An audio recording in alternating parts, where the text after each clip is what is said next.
നമസ്കാരം. ഇന്നത്തെ വീഡിയോയിലേക്ക് എല്ലാവർക്കും സ്വാഗതം. ഇന്ന് നമ്മൾ പറഞ്ഞ പോലെ തന്നെ നവരാത്രി സീരീസിന്റെ സെക്കൻഡ് ഡേ ആണ് കേട്ടോ ഇന്ന്. അപ്പൊ ഇന്ന് രണ്ടാമത്തെ ദിവസം നമ്മൾ ദേവി ആദിപരാശക്തിയെ ബ്രഹ്മചാരിണി രൂപത്തിലാണ് നമ്മൾ ആരാധിക്കുന്നത്.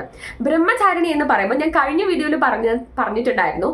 അതായത് സതീദേവിയുടെ പുനർജന്മമാണ് പാർവതി ദേവി എന്ന്, അല്ലെങ്കിൽ ശൈലപുത്രി എന്നും. ഹിമവാന്റെ പുത്രി ആയതുകൊണ്ട് ഹേമാവതി എന്നുള്ളൊരു പേരും കൂടി ഉണ്ടെന്ന് പറഞ്ഞിട്ടുണ്ടായിരുന്നു.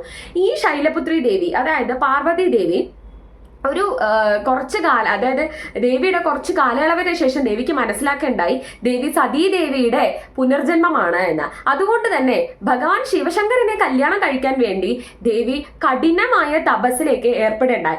ഈ തപസ്സും ഇതൊക്കെ ചെയ്തത് കൊണ്ടാണ് ദേവിക്ക് ബ്രഹ്മചാരിണി എന്നുള്ളൊരു പേര് വന്ന്. പിന്നീട് ദേവിയുടെ ആ ഒരു തപസ്സിൽ, കഠിനമായ ആ തപസ്സിൽ പ്രീതിപ്പെട്ട് ഭഗവാൻ ശിവശങ്കരൻ ദേവിയെ വിവാഹം ചെയ്യുന്നത്.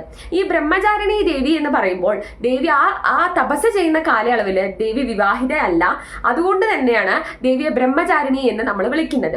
ദേവിയുടെ ഈ രൂപത്തിൽ ദേവിയുടെ വസ്ത്രം എന്ന് പറയുന്നത് വെള്ള വസ്ത്രമാണ്. അതുപോലെ വെള്ളയോ അല്ലെങ്കിൽ കാവി വസ്ത്രമാണ്. അതുപോലെ തന്നെ ദേവിയുടെ കയ്യിൽ കമണ്ഡലവും ദേവി രുദ്രാക്ഷമാലയും ധരിച്ചിട്ടാണ് തപസ് ചെയ്തുകൊണ്ടിരിക്കുന്നത്.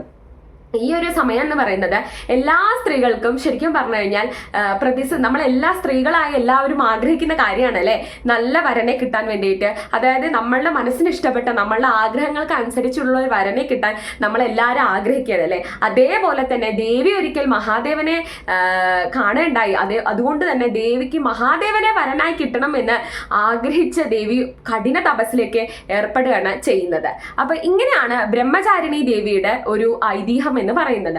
അപ്പൊ നിങ്ങൾ ഇന്ന് ബ്രഹ്മചാരിണി ദേവിയെ പ്രാർത്ഥിക്കുകയാണെങ്കിൽ നിങ്ങളുടെ ആഗ്രഹ സഫലീകരണത്തിന് ഏറ്റവും കൂടുതൽ ഗുണം ചെയ്യുന്നതാണ്. അതുകൊണ്ട് തന്നെ എല്ലാവർക്കും ബ്രഹ്മചാരിണി ദേവിയുടെ അനുഗ്രഹം ഉണ്ടാവട്ടെ എന്ന് ഞാൻ പ്രാർത്ഥിക്കുന്നു. അപ്പൊ ഇത്രേ ഉള്ളൂ ഇന്നത്തെ വീഡിയോ. അടുത്ത വീഡിയോയ്ക്കായി നമുക്ക് നാളെ കാണാം.